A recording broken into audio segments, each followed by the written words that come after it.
Hello everyone. So I hope all you people are fantabulous.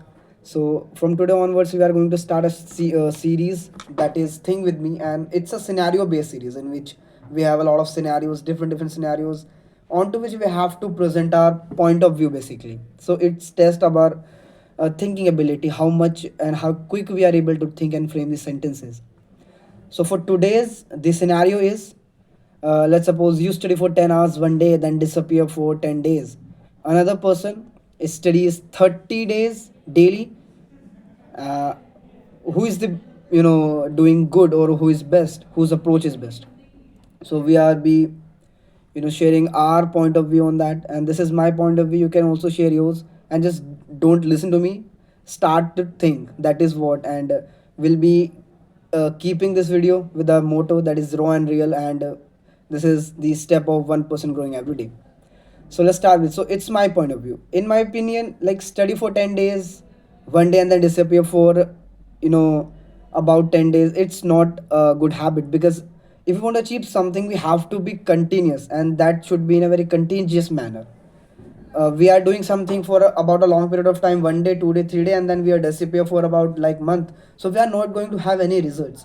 So in my opinion, that person who is studying, even he is studying less, it's let's say about 30 minutes daily, but he is doing in a continuous manner, he is continuously doing that, so he'll be getting the result far better than the person who is just studying for 10 hours for 2 or 3 days and then disappear for about a month.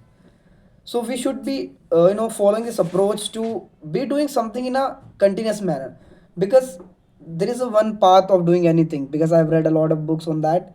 This they always says there's a one path, that doing the boring stuff again and again. Someone asked Sundar Pichoi that how you are able to achieve this thing, and his answer is the same in every interview. He says that I'll follow that same boring routine every day, and that's what lead me to this day right now. So we'll have to be going through all that boring stuff again and again in order to do that. So we have to be contagious, and motivation also comes to that. When we are doing the same stuff, the first day our brain resists, the second day our brain resists, but when it came into a habit, when our brain releasing the dopamine of doing some activity, because what's how our brains function, it is an dopamine machine. Like, we are doing something, it will give a dopamine push.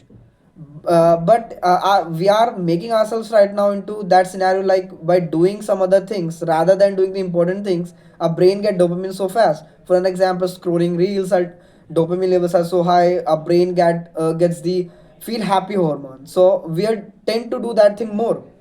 But when we are trying to study, when we are trying to do some important and some productive stuff, so our brain is not able to release that much of the dopamine, so that is why we are not getting too much interested in that scenario.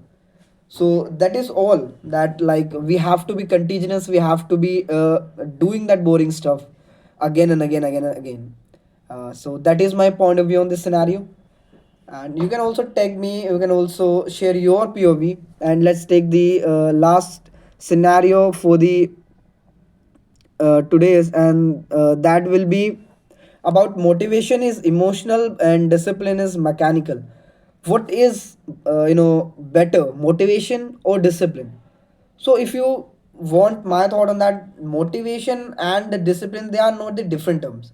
If we are using it in a different way, that is not, ideally we are doing it wrong, because motivation and the discipline, they are go in handy.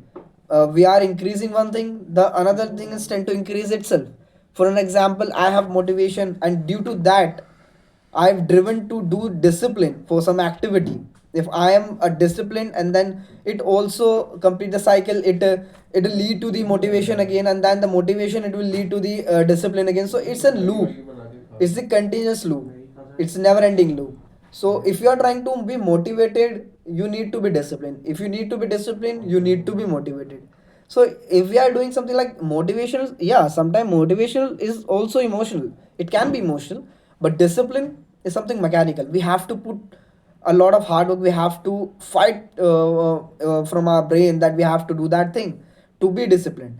And if we have that strong power, if we have that will that much strong, that we are able to resist our mind, and not to be controlled by a mind to control that mind. So there are two different things. The first thing, like, our mind can control us, and second thing, we control our mind. Because in Gita also, Sri Krishna said that the mind, the person who is able to control his mind is his best friend. But the person who fails to do so, the mind is his biggest enemy.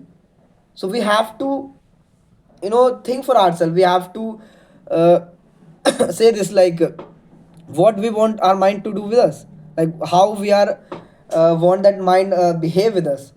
It'll be our friend also, it is also our enemy. So it will depend on ourselves.